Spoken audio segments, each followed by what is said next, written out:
Ad-da'i ila ridwani sallallahu alaihi wa ala alihi wa ashabihi wa ikhwani. Allahumma aslih lana sya'na kullah wa la takilna ila anfusina tarfat 'ain. Allahumma anfa'na bima 'allamtana wa 'allimna ma yanfa'una wa zidna 'ilma. Alhamdulillah, kita bersyukur pada Allah Subhanahu wa taala di bulan Zulhijjah ini masih masuk bulan haram.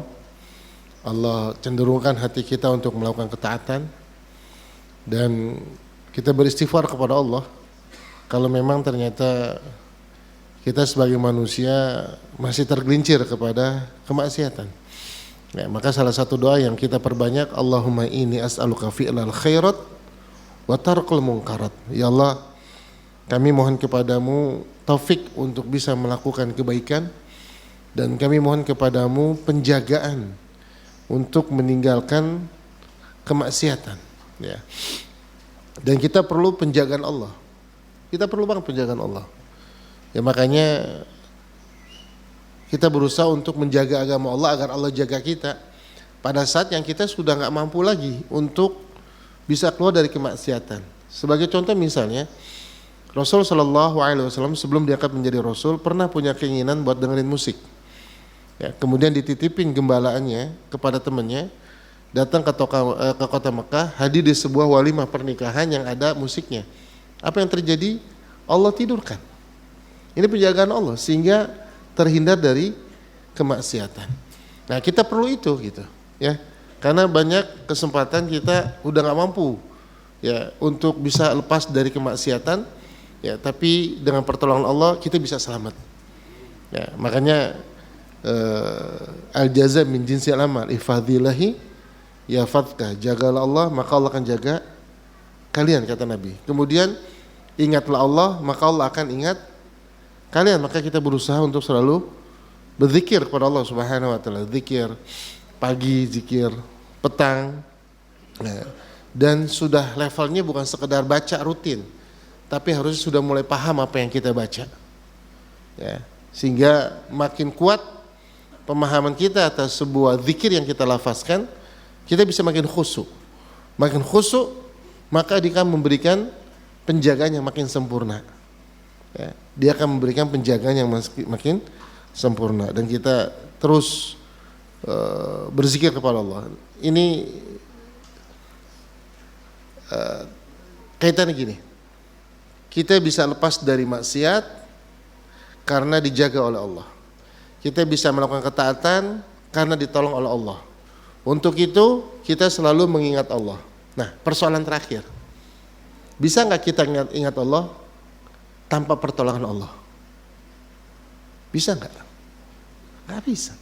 Maka doa yang sering dibaca oleh Nabi dan jangan kita tinggalkan, Allahumma a'ini ala dzikrika wa syukrika wa husni ibadatik. Itu kuncinya. Maka Syekh Abdul Razak di dalam kitab beliau fikih doa dan zikir, beliau mengatakan ketika kita mengetahui seluruh kebaikan itu di tangan Allah, maka kunci kebaikan itu adalah doa. Maka setiap orang diilhamkan bisa berdoa, maka dia telah diberikan kunci kebaikan. Ya, setiap orang ketika diberikan taufik untuk berdoa, maka dia telah diberikan kunci kebaikan. Ini jamaah rahimani wa rahimakumullah. Baik, kita lanjutkan mengambil faedah dari kitab Tauhid yang dikarang oleh Syekh Muhammad bin Abdul Wahhab. Kita masuk di bab 11. Apa judulnya? 11 judulnya apa judulnya? Iya, baik.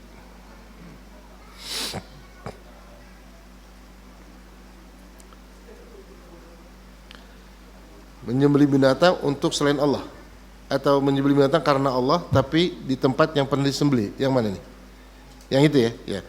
Yang sebelumnya kita sudah membahas tentang menyembelih binatang untuk selain Allah. Boleh enggak menyembelih binatang untuk selain Allah? Boleh dalam kondisi? Boleh enggak kita menyembelih binatang untuk selain Allah? Boleh. Kapan bolehnya? Ya, kalau penyembelihan itu bukan dalam rangka taqarrub, bukan rangka ibadah, tapi dalam rangka misalnya menghormati tamu, dalam rangka ya kita pengen makan daging aja gitu, akhirnya kita sembelih. Jadi itu. Sembelihan dalam Islam yang disyaratkan ada apa aja selain kurban? Akikah, terus? Nazar bukan? Apa? Dam. Ya. Dam kalau melanggar larangan ihram atau hadyu ketika hajinya tamattu. Ya. Kalau melanggar larangan pembimbing ibadah kena dam enggak? Damprat dari pembimbingnya. Ya. Nah, kemarin sudah kita bahas, ya. Dan kita sudah bahas tentang lalat. Nah, ada pertanyaan kemarin, masih bisa jawab nggak? Kan ada 2 orang nih ngelewatin sebuah kaum. Kalau dia nggak nyembeli, nggak dikasih lewat. Yang itu nyembeli lalat, kan cuma lalat doang disembeli, dimasuk neraka. Yang satu nggak mau nyembeli, akhirnya masuk surga gitu. Nah, padahal kalau kita melakukan atau mengucapkan sesuatu yang masuk ke dalam kategori kekafiran namun dipaksa, boleh nggak kita? Boleh. Kenapa orang itu tadi masuk neraka?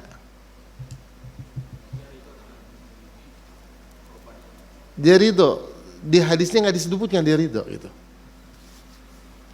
Dia nggak mau nyembeli, cuma ya sudah daripada dipaksa akhirnya dia nyembeli. Tapi kenapa tidak mengingkari? Kan kita nggak tahu dari mana hadisnya nggak nyebutin itu gitu. Hadisnya nggak nyebutin itu.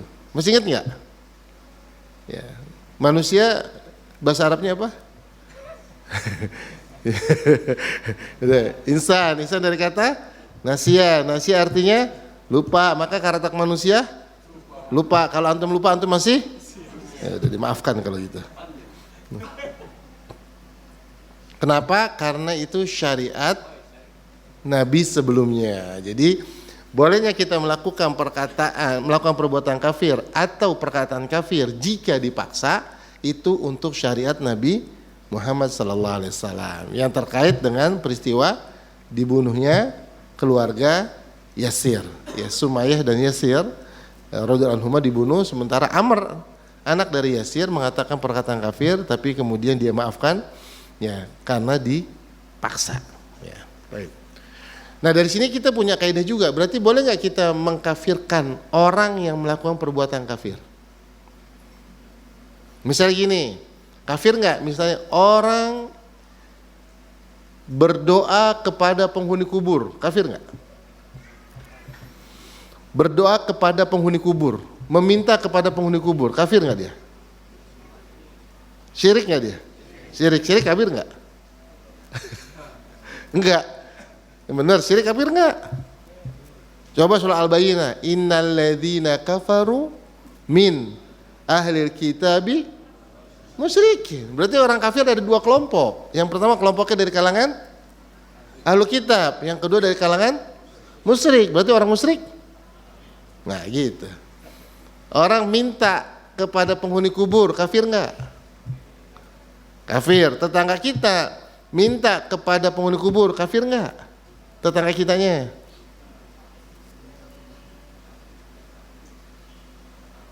Nggak tahu.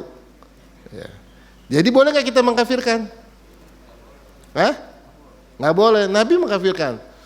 Ya, Nabi mengkafirkan orang. Barang siapa yang bersumpah dengan selain nama Allah, dia syirik. Barang siapa mendatangi istrinya dari duburnya, maka dia ingkar kepada apa yang datang dari Muhammad.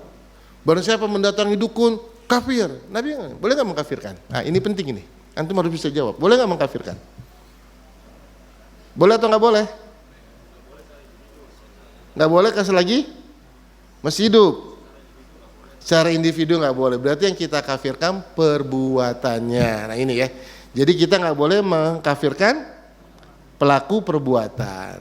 Tapi yang kita kafirkan perbuatan. Jadi ada orang misalnya nyembeli buat ngusir jin. Ruatan, tahu ruatan itu? Pernah ngelakuin nggak ruatan? Enggak ya? Enggak, saya nanya doang gitu. Ruatan itu kan biasanya nyembeli ayam kan? Buat jin kan? Nah, perbuatan ini kafir nggak? Syirik nggak? Kenapa syirik? Kenapa menyembeli untuk selain Allah syirik? Itu pertanyaannya. Kenapa? Karena menyembeli termasuk ibadah. Maka orang yang menyembeli untuk selain Allah berarti dia beribadah untuk selain Allah. Tetangga kita ruatan, kafir nggak tetangga kita? Kita kafirkan nggak? Hah? Enggak, tapi perbuatannya kafir. Tetangga kita belum tentu, karena bisa jadi ada penghalangnya. Apa penghalangnya? Kebodohan, keterpaksaan, ketidaksengajaan yang kita nggak tahu. Maka itu menjadi wewenangnya ulama. Ya, tapi perbuatannya boleh kita kafirkan. Taib. Nah sekarang kita akan bicara bukan menyembelihnya, menyembelih untuk Allah, tapi di tempat yang pernah disembelih sesuatu untuk selain Allah. Ya, menyembelihnya untuk Allah di tempat yang pernah disembelih untuk selain Allah. Berarti di sini niatnya beda, pekerjaannya sama, tempatnya sama. Niatnya beda nggak berarti? Niatnya beda. Orang kafir nyembelih untuk selain Allah, ini nyembelih untuk Allah. Tapi aktivitasnya sama nggak? Sama, sama-sama menyembelih. Tempatnya sama nggak? Sama. Nah, apakah kesamaan tempat ini bermasalah atau tidak? Nah, ini pembahasannya. Baik. Di sini dalil yang pertama, penulis membawakan surah At-Taubah ayat 108. Ya. Menjelaskan tentang niat yang beda, aktivitas sama, tempat sama. Aktivitasnya apa? Ibadah kepada Allah. Ya. Tempatnya apa? Masjid. Tapi niatnya beda. Niatnya beda. Nah, jadi perbedaan niat. Coba kita lihat ketika Allah berfirman walladzina takhadhu masjidan, dan orang-orang yang menjadikan masjid, yang pertama diraran, masjid ini memudaratkan, wa kufran, masjid ini dibangun di atas kekafiran, wa tafriqan bainal mu'minin, memecah belah kaum muslimin di antara kaum orang-orang beriman, wa irsadan liman haraballahu wa rasulah, kemudian membantu orang-orang yang memerangi Allah dan Rasulnya. Ya. Ini yang kita kenal dengan masjid Dirar. Masjid Dirar ini di dekat Masjid Kuba. Didirikan oleh orang-orang yang ingin menyerang kaum muslimin, tapi mereka berkamuflase dengan membangun masjid. Dan inisiator pembangunan masjid ini namanya Amir Ar-Rahib atau Amir Al-Fasiq. Dia pendeta Nasrani. Dia musuh bebuyutan Rasulullah. Dia pernah mengatakan, Muhammad, tidak kau temukan sebuah kaum yang memerangi engkau kecuali pasti aku bersama mereka. Nah, waktu perang Uhud, dia salah satu yang ngomporin orang-orang Quraisy untuk balas dendam dari kekalahan perang Badar. Nah, Masjid Dirar ini dia ngomporin orang-orang Romawi. Ya udah, kalau pengen nyerang kaum muslimin bangun aja masjid. Nanti ada orang datang ke situ pura-pura jadi jamaah, paling itu adalah pasukan yang siap menyerang kaum muslimin. Berarti masjid ini dibangun di atas 4: kemudaratan, kekafiran, perpecahan, dan memerangi Rasul sallallahu alaihi wasallam. Nah. Taib, apakah masjid itu ada? Enggak, masjid itu sekarang udah enggak ada. Jadi ketika Rasul sallallahu alaihi wasallam tahu masjid itu dibangun, sebagian orang-orang munafik meminta Rasul sallallahu alaihi wasallam untuk sholat di masjid itu. Untuk dapat apa? Legalitas sosial. Rasul sholatnya di sini nih, berarti masjid ini aman nih karena udah sholat di sini Rasul sallallahu alaihi wasallam. Ya, dan Rasul nggak tahu. Ini juga menunjukkan Rasul nggak tahu niat orang. Akhirnya Rasul berangkat ke dalam sebuah perjalanan safar. Ketika pulang sekitar setengah hari perjalanan masuk Madinah, malaikat Jibril datang ngasih tahu bahwa ini masjid yang dibangun di atas kekafiran. Akhirnya masjid itu dihancurkan. Ada 2 sahabat membawa pelepah kurma yang sudah dibakar, kemudian masjid itu dibakar dan masjid itu hancur. Ini Masjid Dirar. Maka kemudian Allah Subhanahu wa taala mengatakan wala takum fihi abada. Jangan kau salat di masjid itu selama-lamanya. Ya. Karena masjid ini memberikan keburukan. Ya, dia memudaratkan Masjid Kuba. Ya, maka disebut Masjid Dirar. Kemudian dia dibangun di atas kekafiran kepada Allah Subhanahu wa taala. Karena yang bangun masjid itu orang-orang munafik. Ya, masjid ini juga sebagai perpecahan sehingga ada orang nanti safnya terpecah, ada yang sholat ke Masjid Kuba, ada yang juga yang sholatnya di Masjid Dirar gitu. Ya, kemudian membantu orang-orang yang ingin memerangi Rasul sallallahu alaihi wasallam. Tapi orang munafik, ya orang munafik itu dia mengatakan la yahlifunna inna aradna illa husna. Mereka bersumpah kami bangun ini cuma untuk kebaikan kok. Nanti ada orang-orang dalam perjalanan yang mau istirahat, orang-orang yang kedinginan di waktu malam, kami jadikan masjid ini sebagai tempat istirahat. Nah, itu orang munafik. Orang munafik itu paling banget jago sumpah. Ya. Tapi wallahu yashhadu innahum lakadzibun. Allah menyaksikan bahwa mereka sesungguhnya orang-orang yang benar-benar dusta, ya. Maka Allah melarang kita untuk sholat, melarang Rasul sallallahu alaihi wasallam untuk sholat di masjid itu selama-lamanya. Taib. Ini menjadi dasar bahwa kita nggak boleh sholat di sebuah tempat yang dibangun di atas kekafiran, walaupun ya bentuknya sama. Nah, sekarang pertanyaan. Kalau di masjid Diror kita nggak boleh sholat di dalamnya, kalau sholat di gereja boleh nggak?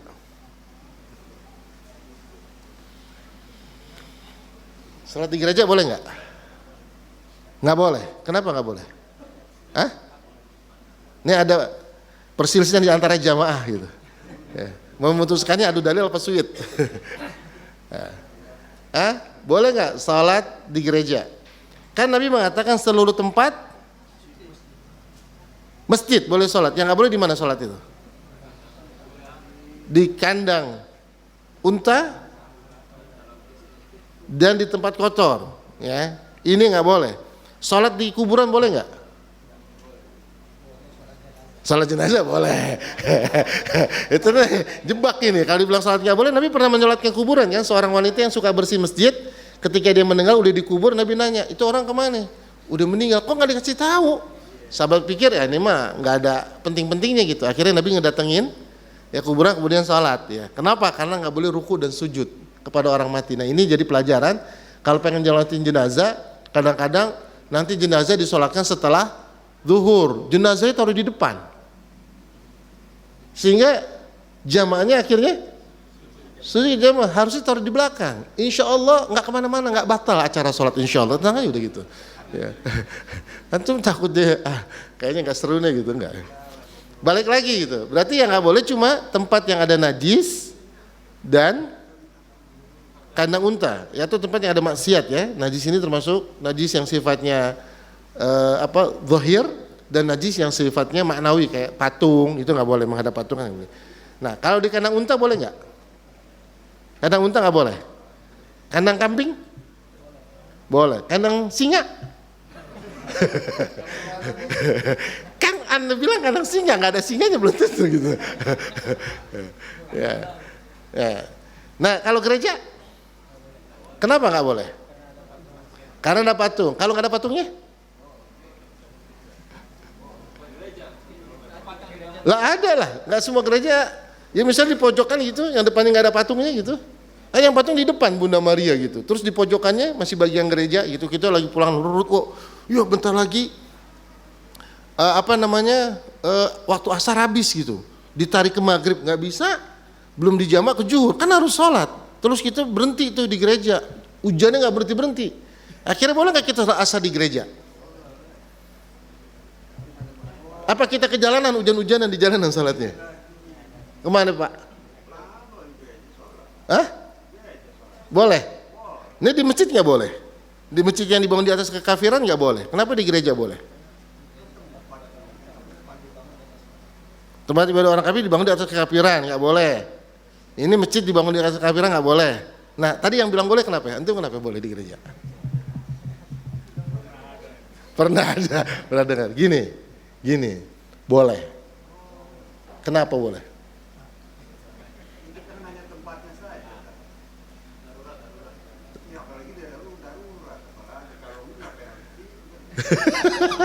Ada temen yang begini nih. Iya, boleh. Kenapa? Karena kenapa di masjid ini nggak boleh? Karena yang pertama, masjid ini kesamaan aktivitas, sama-sama sholat. Sementara di gereja, kita sholat di gereja, kita nggak akan dianggap bagian dari orang-orang Nasrani. Kenapa? Aktivitasnya berbeda. Paham di sini kan? Selama tempatnya bersih dari najis, maka tidak mengapa. Nah, makanya ini pembahasan. Nanti sama-sama nyembelih. Sama-sama menyembelih, yang satu untuk Allah, yang satu untuk selain Allah. Kenapa? Karena aktivitasnya sama. Nanti dianggap kita menyembelih untuk Allah, tapi dianggap kita menyembelih untuk selain Allah. Kenapa? Karena aktivitasnya sama. Sementara kalau kita sholat di gereja, orang tidak akan menganggap kita orang Nasrani. Kenapa? Aktivitasnya, nah itu dia alasannya. Ya. Selama nggak ada patung ya, selama nggak ada patung. Ya nggak boleh ditutupin dulu salibnya. Iya, kalau di rumah sakit Kristen gitu kan, itu kan setiap kamar ada salib tuh. Temenannya bingung, copotin aja, susah dipantek, tutupin. Yang penting visualisasinya nggak ada gitu, boleh ditutupin. Ya. Tapi ini jamaah rahimani wa Allah. Jadi di ayat ini Allah melarang ya Rasul SAW untuk sholat di masjid itu selama-lamanya. Kenapa? Ya karena nanti sama dianggap orang munafik. Karena yang bangun masjid itu orang munafik. Niatnya untuk memecah belah. Kita sholat di situ niatnya untuk Allah. Tapi karena sama perbuatannya, nanti kita bisa dianggap bagian dari mereka. Sementara kalau di gereja, karena perbuatannya beda, maka kita tidak akan dianggap bagian dari mereka. Bisa dipahami maksud saya? Baik. Sekarang kita mau lihat yang lebih jelas lagi pendalilannya dalam sebuah hadis dari Thabit bin Dhahak radhiyallahu an berkata, "Nadzara rajulun an yanharu ibilan bibuwana." Ada seorang yang bernazar dia pengen menyembelih ya. Menyembelih unta di sebuah tempat yang namanya Buana. Buana. Buana ini ya nama tempat lah ya, saya nggak tahu tempatnya di daerah mana gitu, tapi namanya Buana. Nah orang ini bernazar, ya nazarnya menyembelih unta, ya walaupun nazar ini sebagian ulama mengatakan makruh, bahkan sebagian mengharamkan karena Nabi mengatakan la ya'ti bi khairin, karena nazar itu tidak pernah mendatangkan kebaikan. Wa inna ma yastakhrijum bihi minal bakhil. Karena nazar itu cuma keluar dari orang-orang yang pelit. Kenapa pelit? Karena dia mau melakukan sesuatu harus transaksional sama Allah. Ya, padahal Allah ngasih banyak. Kayak begini deh gambarannya. Antum punya karyawan. Nah, antum kasih dia kerjaannya tukang kebun. Nah, tukang kebun. Terus antum kasih sebulan gajinya 200 juta. Ya. Misalnya tukang kebun ya, 200 juta sebulan. Terus tukang kebun itu ya dia bilang sama kita gini, "Pak, saya mau ngotongin pohon di sono, Pak." Kerjaan dia bukannya ngurusin pohon. Ya, ngurusin pohon itu bukan kerjaan dia, tapi dia bilang saya mau motongin pohon di sono biar rapi. Kalau ya dikasih ya 5 juta gitu, atau dikasih jangan ya, kalau dikasih 200.000, kita kesel nggak? Lu tiap bulan udah gue kasih 200 juta, cuma motong pohon aja minta 200.000, keterlaluan lo. Sama nih orang yang nazar kan gitu. Kan yang Allah kasih udah banyak nikmatnya, nggak kehitung. Kok harus pakai hitung-hitungan lagi? Gitu. Ya kalau kau berikan aku nikmat begini, aku akan begini. Lah selama ini nikmatnya kan udah banyak. Gitu. Nah makanya Nabi mengatakan dia cuma keluar dari orang yang pelit, gitu. Pelit, gitu. Ya, dia cuma butuh nikmat sedikit untuk melakukan sesuatu. Padahal nggak dikasih nikmat itu pun harusnya kita tetap melakukan sesuatu. Kenapa? Nikmat yang Allah berikan sudah terlalu banyak, itu maksudnya. Ya. Dan nggak boleh nazar itu pada sesuatu yang diwajibkan. Kalau anak saya sembuh, saya pakai jilbab. Demi Allah, saya bernazar kepada Allah. Ya, kalau anak saya sembuh, saya pakai jilbab. Boleh nggak? Kenapa nggak boleh? Kalau yang ngajari Pak Yasin, karena nggak boleh Pak Yasin pakai jilbab. Kalau ngajari orang lain perempuan tetap nggak boleh. Kenapa? Karena pakai jilbab wajib. Jadi nazar itu hanya untuk sesuatu yang bersifat awalnya sunnah atau mubah. Ya, sunnah atau mubah. Kalau yang wajib nggak boleh. Karena nazar itu mewajibkan sesuatu yang tadinya tidak wajib. Nah orang ini mau menyembelih unta, berarti bukan kurban. Ya kurban nggak wajib juga kan? Gitu. Bukan sesuatu yang wajib. Dia ingin menyembelih unta. Cuma persoalannya dia bernazar bukan sekedar pada perbuatan tapi pada tempat. Bukan sekedar menyembelih unta tapi di buana. Ya ini nazar. Maka datang kepada Nabi Sallallahu Alaihi Wasallam. Maka Nabi tidak langsung mengatakan boleh. Nabi mengklarifikasi. Yang pertama Nabi mengatakan hal kana fiha watan min authanil jahiliyati yu'bad. Apakah di sana ada berhala? Ya, berhala itu apa? Segala sesuatu yang disembah selain Allah. Ya, bukannya patung. Kalau patung itu sonam. Ya, jadi berhala itu lebih luas daripada patung. Kalau kita berpikir berhala itu patung, enggak, berhala itu lebih luas dari patung. Bentuknya apa? Apapun. Bisa patung, bisa apa lagi? Pohon, bisa batu, ya bisa apapun. Nah, Nabi nanya, di sana ada enggak? Ya. Berhala yang diibadahi oleh orang-orang jahiliyah. Maka kemudian orang itu mengatakan, enggak ada Rasulullah, aman. Ya, enggak ada berhala di tempat itu. Kemudian Nabi mengatakan al-fiha id. Di sana pernah enggak diselenggarakan hari raya orang-orang kafir? Berarti pertanyaannya dua. Yang pertama, ada berhala enggak? Yang kedua, pernah ada hari raya enggak, perayaan? Ya. Maka kemudian ya orang itu mengatakan enggak ada. Ketika terkonfirmasi bahwa di tempat itu tidak ada berhala dan tidak pernah ada hari raya, Nabi baru mengatakan aufi binadrik, penuhilah nazarmu, fa innahu la wafa li nadzin fi maksiatillah. Ya, sesungguhnya enggak ada penunaian nazar di dalam maksiat kepada Allah. Jadi kalau kita maksiat kepada Allah, ada orang bernazar, kalau istri saya sembuh, saya ajak semuanya dugem. Boleh ditunaikan enggak? Tidak boleh ditunaikan. Karena kalau orang bernazar kemudian dia tidak memenuhi nazarnya, dapat kafarat enggak?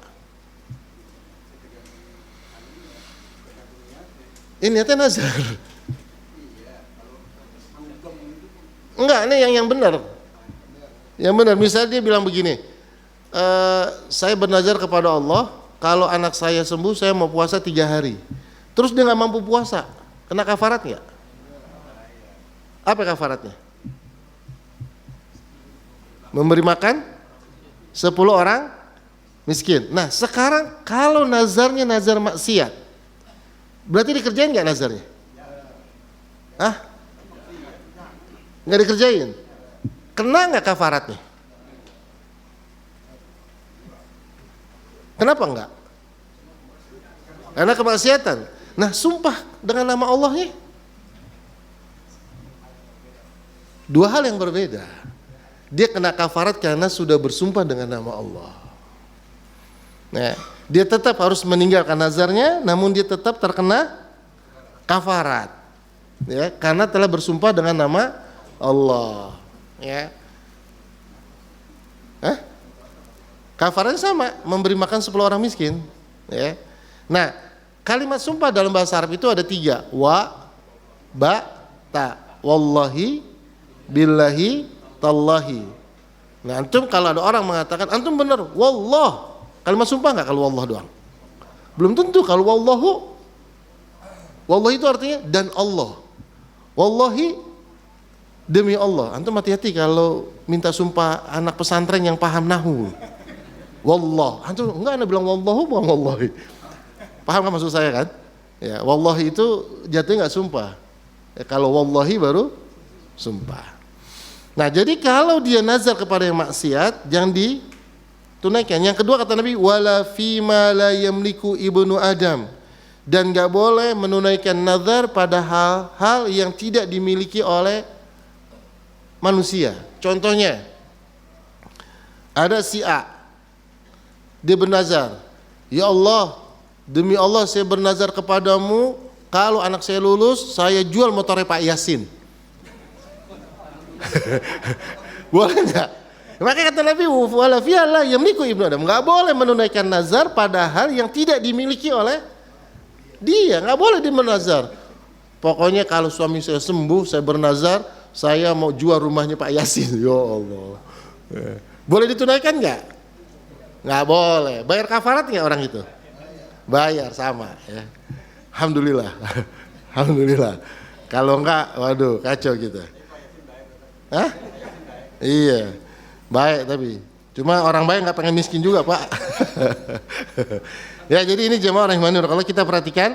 Nah, kenapa Nabi harus mengklarifikasi tempat itu bebas dari berhala dan tempat itu tidak pernah dijadikan perayaan orang-orang musyrik. Kenapa? Karena khawatir dianggap bagian dari orang musyrik.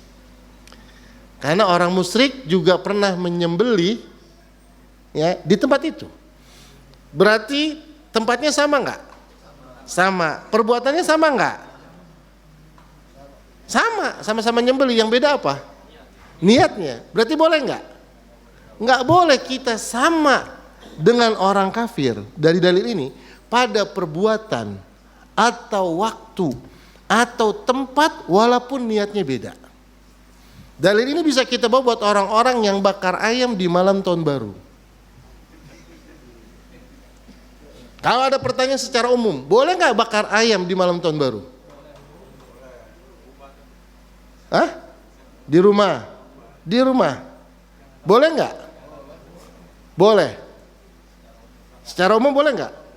Antum kau bilang nggak boleh, tukang ayam bakar kasihan malam itu nggak dagang dia.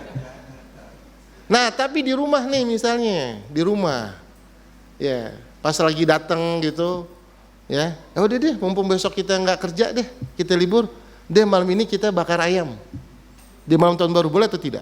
Niatnya nggak ngerayain, niatnya mau kumpul aja sama keluarga, boleh nggak? Di malam tahun baru, boleh atau tidak? Kenapa nggak boleh? Karena waktunya sama dan kegiatannya sama. Nanti walaupun kita niatnya cuma buat bakar ayam tanpa niat ngerayain tahun baru, tetap nggak boleh. Kenapa? Kesamaan. Jadi malam tahun baru ngapain? Bobo, biar subuhnya nggak kesiangan. Kita kan nggak ngerayain, cuma kumpul RT doang, tetap nggak boleh. Cari waktu lain. Seperti orang ini kan, orang ini menyembelih untuk Allah, berbeda dengan orang musyrik, niatnya beda, tapi dilakukan di tempat yang sama, ya, dengan kegiatan yang sama, ya nggak boleh.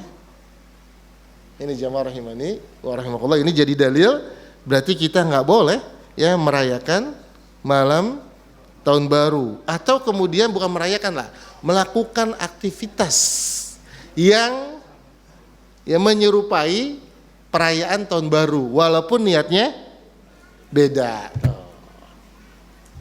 Ya. Ini dalilnya. Jangan tanya, kenapa sih nggak boleh, kan niatnya beda? Ini dalilnya. Nah, ini dalilnya. Jadi tetap nggak boleh. Ya, tetap nggak boleh. Taib. Ini jamaah rahimani wa rahimakumullah, ya, tentang menyembelih ya di tempat yang pernah disembelih untuk selain Allah, ya. Pada waktu pada tempat yang sama nggak boleh. Ya, kalau tahun baru kan pada waktu, ya. Waktu nggak boleh. Ya. Taib, wallahu a'lam bishawab. Ini yang bisa kita dapat dari bab ini, ya. Jadi alasannya nanti apa? Tasyabbuh. Ya, tasyabbuh kepada orang kafir. Ya, jadi tasyabbuh itu tidak mensyaratkan niatnya sama. Niat nggak sama saja, kalau perbuatannya sama atau dilakukan di tempat atau waktu yang sama, itu bisa masuk ke dalam bentuk tasyabbuh. Ya. Nah, terus kalau malam tahun barunya udah deh, nggak usah bakar ayam, kan perbuatannya beda. Kita bikin muhasabah dan qiyamul lail di masjid. Nah, boleh atau tidak? Nah, malam tahun baru orang main trompet, pacaran. Nah, ini dibawalah mereka ke masjid. Berarti baik nggak? Ketimbang mereka main trompet dibawa ke masjid, mending mana? Hah? Nggak mending dua-duanya. Jadi nggak boleh Di malam tahun baru kita ngumpulin anak-anak muda, daripada ente semua main trompet, yuk kita ke masjid. Kita muhasabah. Kita sholat malam. Boleh atau tidak? Kenapa nggak boleh? Waktu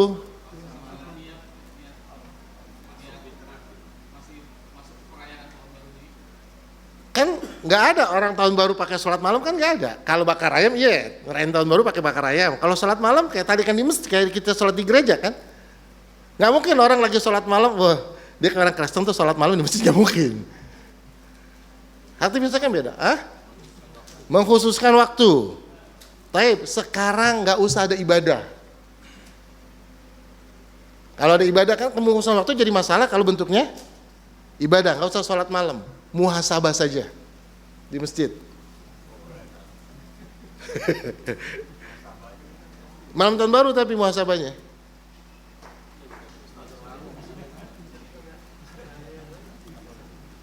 Kalau boleh malam tahun baru besok bikin pasin di sini muhasabah. Boleh atau tidak? Nggak boleh. Ada kebaikannya nggak? Kenapa nggak boleh?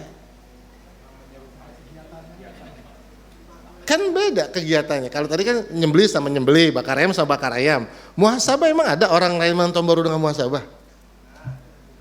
Berarti kegiatannya beda nggak? Kan bukan ibadah. Kan kalau ibadah kan itu, nah gini. Ada kebaikannya kan gini. Kaidah yang dipakai nggak ke sana sebetulnya. Kaidah yang dipakai kaidah Imam Syafi'i. Daf'ul mafasid muqaddamun ala jabil masalih. Menolak keburukan didahulukan ketimbang mengambil manfaat. Taib, ketika malam tahun baru kita kumpulkan orang di masjid untuk muhasabah, anggaplah pakai ibadah. Ya. Cuma kajian doang misalnya. Kemudian muhasabah. Baru ada mudaratnya enggak? Ada. Apa? Orang-orang belakangan akan menganggap ini bagian dari agama, sehingga dia memudaratkan di dalam agama, dimasukkan sesuatu yang dianggap bagian dari agama. Ini seperti yang kita temukan sekarang 7 hari, 40 hari, 100 hari. Tujuannya apa? Dulu di waktu, saya nggak tahu, tapi sejarahnya kan kita tahu bahwa dulu 7, 40, 100 itu diisi dengan aktivitas-aktivitas yang berbau kehindu-hinduan. Kemudian diwarnai dengan aktivitas-aktivitas yang sekarang kita kenal dengan istilah tahlilan. Apa yang terjadi? Orang sekarang menganggap itu bagian dari itu. Ya. Tetap nggak boleh. Nah, ini jamaah rahimakumullah. Jadi kita membangun sebuah pondasi berpikir. Kenapa kita nggak boleh ngerayain tahun baru? Dalilnya itu, oke, kalau gitu sekarang ada nggak orang-orang muslim yang merayakan, bukan merayakan lah, mengisi lah mungkin bahasanya, mengisi tahun baru dengan ibadah di masjid? Tetap nggak boleh. Kenapa? Karena walaupun itu bermanfaat, tapi ada mudorotnya. Apa mudorotnya? Merubah agama, menganggap ini bagian dari agama. Ketika nggak ada agama, orang akan melihat kalau meninggalkannya nanti jadi masalah. Seperti apa misalnya? Malam tahun baru Islam, kan akhirnya dianggap bagian dari agama. Apa dasar yang mereka lakukan? Masa malam tahun baru masih kita rayain, tapi malam tahun baru Islam nggak kita rayain? Nah ini kan cara berpikirnya salah. Ini jemaah rahimani wa rahimakumullah, ya, pembahasan ya tentang tidak boleh kita menyembeli di tempat yang pernah disembeli sesuatu untuk selain Allah, walaupun niat kita beda, karena kita khawatir ya itu bagian dari tasyabbuh, ya, tasyabbuh. Dan yang kedua, itu bisa memasukkan kebahagiaan buat orang-orang kafir. Tuh kan, ternyata orang Islam aja juga ngerayain hari raya kita gitu. Ya, dia ikut-ikutan. Cuma bedanya dia di masjid, kita di gereja, dan ini nggak boleh. Ya, wallahu a'lam bishawab.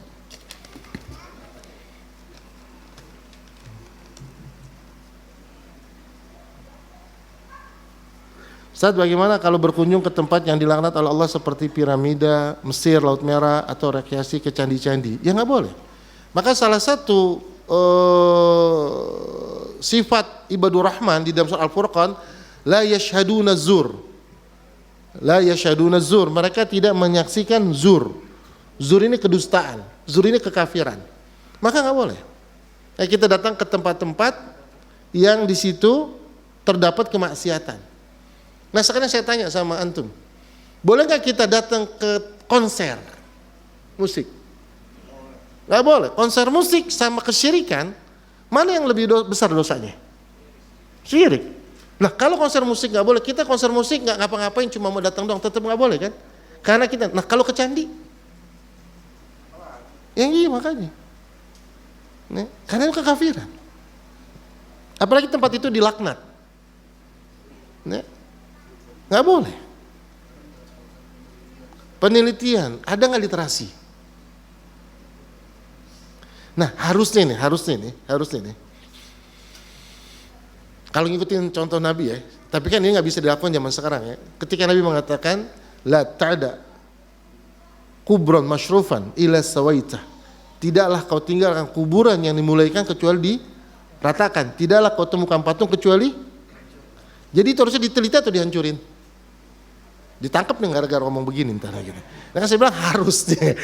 Juga kan nggak mungkin ya. Ini kan sebuah konsepnya. Jadi kita bukan bicara tentang aplikasinya, konsepnya. Ya. Sekarang seberapa besar situs itu misalnya? Ya. Katakanlah candi dengan situs yang ada di Quran, kira-kira lebih mulia mana? Ada nggak situs dalam Quran yang dihancurkan? Ada. Pohon yang di situ 120 sahabat Nabi berbaiat kepada Rasul yang kita kenal dengan Baitur Ridwan. Tahta syajarah, mereka berbaiat kepada Rasulullah di bawah pohon. Apa yang Umar lakukan? Ditebang pohonnya. Padahal itu pohon yang situsnya ada di Quran itu. Ditebang sama Umar. Kenapa? Karena bisa membuat pintu kemusyrikan. Nah, ini Masya Allah. Apalagi Masjid Qiblatain. Nah, itu dijagain karena ada orang yang nanti, saya puluhan kali nggak pernah turun, nggak pernah masuk ke Masjid Qiblatain. Dari zaman ngedampingin Ustaz Yazid Allah Yarham, apa yang terusin udah lewat aja gitu. Yang ada sesuatu. Kemudian Hudaybiyah. Kemudian rumahnya Nabi, itu harusnya dijaga, tapi enggak. Kenapa? Karena Islam lebih peduli menjaga akidah ketimbang menjaga sejarah. Nah ini, ya, jadi apapun alasannya, ya karena menjaga agama jauh lebih penting ketimbang menjaga sejarah gitu. Ya karena apalagi patung, ya, apalagi kemudian ada kesyirikan kalau pegang patungnya minta apa aja dikabulin gitu katanya. Iya, subhanallah. Terus foto-foto samping patung, bahaya nggak? Bahaya, takut anaknya bingung mana bapak mana patung kok. Daripada nanti anaknya confused, mending nggak usah potong deh, nggak usah foto sama patung deh. Jadi tetap nggak boleh ya.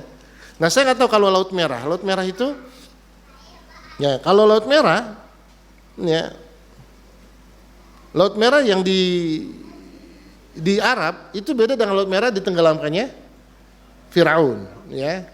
Ya, ini ya. Tapi memang secara umum kalau tempat itu pernah dilaknat, kita nggak boleh ya singgah, harus buru-buru. Nah, sekarang ada ziarah berkunjung ke Al-Ula. Nah, banyak kan nih, bahkan ustadz-ustadz ke Al-Ula. Saya juga pernah sih sekali. Ya, boleh atau tidak?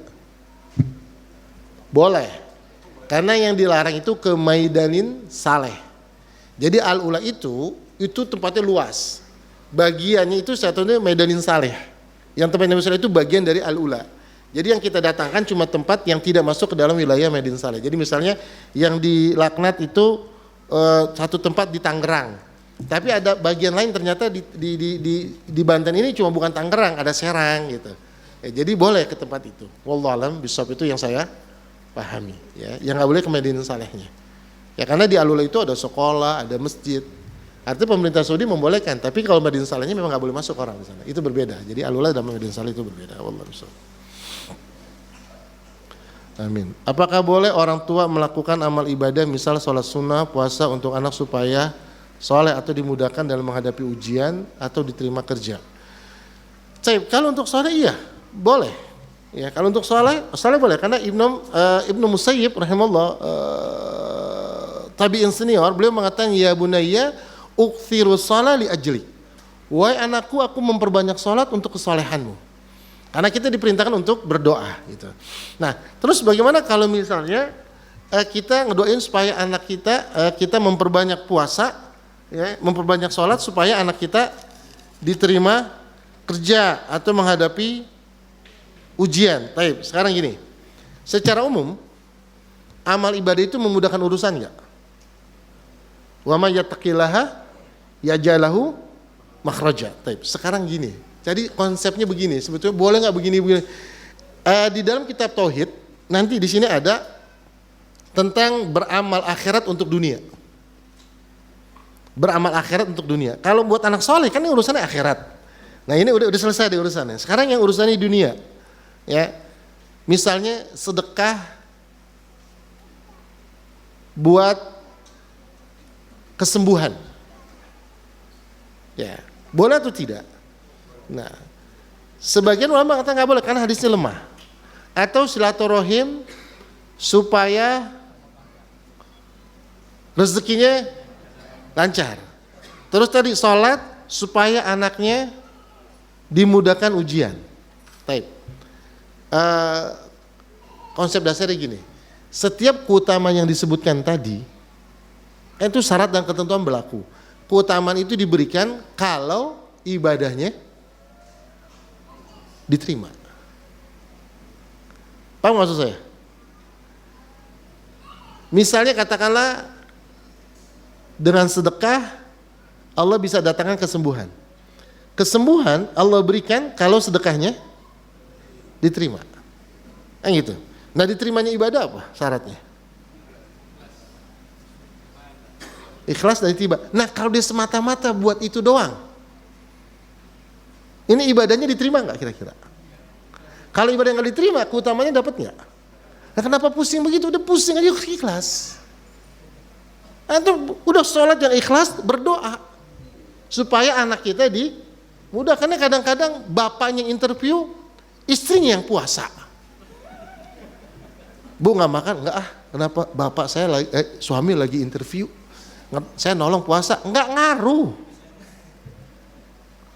Kalau dia mau melakukan ibadah, udah ibadah sunnah, dan kemudian dia berdoa, dia memanfaatkan puasanya itu untuk berdoa, bukan puasanya supaya suaminya lulus interview. Beda nggak? Jadi fokuskan saja ibadahnya diterima. Kalau ibadah diterima itu nanti akan Allah berikan gitu. Jangan ke situ larinya. Nanti jadi dia beramal akhirat untuk dunia jadinya, nauzubillah. Wallahu a'lam bishawab. Wah, ini proposal skripsi nih, panjang banget nih. Bagaimana hukumnya jika kita menghadiri undangan tetangga, misal arisan RT? Dan saya sudah bertanya sebelumnya mengenai rangkaian acara itu. Cuma baca doa dan makan-makan saja. Namun ketika saya sudah datang dan duduk di acara berubah menjadi acara ratiban. Menurut mereka itu dadakan karena ustadznya yang nawarin. Akhirnya saya duduk saja tapi tidak ikut baca. Hebat ya, arisan RT ada ratiban ya. Berarti ini rata-rata warganya muslim kali ya. Ini kan artinya bukan acara apa? Acara arisan kan? Arisan ya. Ya kalau memang acaranya arisan kemudian datang ada sesuatu yang kita nggak tahu, kalau bisa keluar. Ya karena syubhat. Ya alasan sih, saya mau ini dulu ke toilet, saya sakit, saya mau pulang dulu sebentar, saya agak sakit nih gitu. Sakit hati saya melihat perbuatan bid'ah, kan itu maksudnya gitu. Itu namanya tauriah, boleh gitu. Ya. Sebaiknya enggak lah. Ya, sebaiknya tidak lah. Ya kecuali dia di tengah mau keluar susah gitu misalnya. Ya tergantung kondisi. Tadi saya katakan antum di situ dipoto, brut. Wow, acara tiban habis gitu. Wah, dia sudah tobat dari Wahabi itu ikut ratiban. Wah, habis itu. Netizen hati-hati ya. Waduh. Ya tidak, sebaiknya tidak lah ya. Karena rasanya tidak mungkin saya meninggalkan acara itu pas saya ketahui acara berubah jadi ratiban, isinya memang nasihat Ustaz, mohon nasihat. Ya kalau sudah terjadi mau gimana? Udah terjadi kan, sudah istighfar aja, dan karena nggak tahu ya dimaafkan. Nggak tahu kan, dimaafkan. Kalau emang bisa keluar, kalau nggak bisa keluar ya sudah mau gimana gitu. Kan kejebak. Ya kalau kejebak ya tadi saya katakan, ya perbuatannya salah, tapi ternyata apa? Dia nggak bisa disalahkan orangnya, nggak sengaja. Saya nanya misalnya gini, orang sujud ke kuburan, perbuatan kafir nggak? Kafir. Ada orang sujud sama kuburan, ternyata bukan sujud, dia lagi jalan kepleset, jatuh nyusruk. Berarti kan sujud nggak sengaja kan gitu kan? Apakah dikafirkan? Tidak, maka tadi ada penghalang gitu. Ya seperti orang ini kan ada penghalang apa? Ketidaktahuan. Ketidaktahuan gitu. Ya tapi kalau dikatakan dia sebaiknya kalau dikasih sikapnya gimana? Sikapnya keluar. Tadi katakan nggak bisa keluar, udah kejebak di dalam, ya sudah. Istighfar aja. Iya. Ya, wallahu alam bisawab. Tapi ini saya pikir cukup. Ada dari bapak-bapaknya?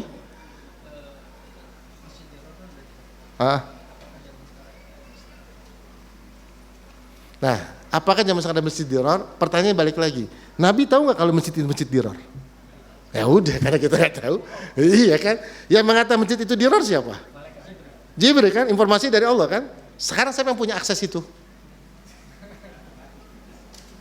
Ya. Mentang-mentang masjidnya ada gambar Garuda Pancasila, masjid diror. Dulu kan begitu tuh orang tuh. Tahu dari mana? Gitu. Ya nggak tahu lah kita ya. Nggak tahu. Ya, apakah masjid diror atau tidak kita nggak tahu. Ya, kita nggak tahu karena ini kan persoalannya hati kan. Ini kan orang-orang munafik. Yang bangun itu kan orang-orang munafik dan kita nggak tahu. Ya ini orang munafik. Ya, wallahu alam bisawab.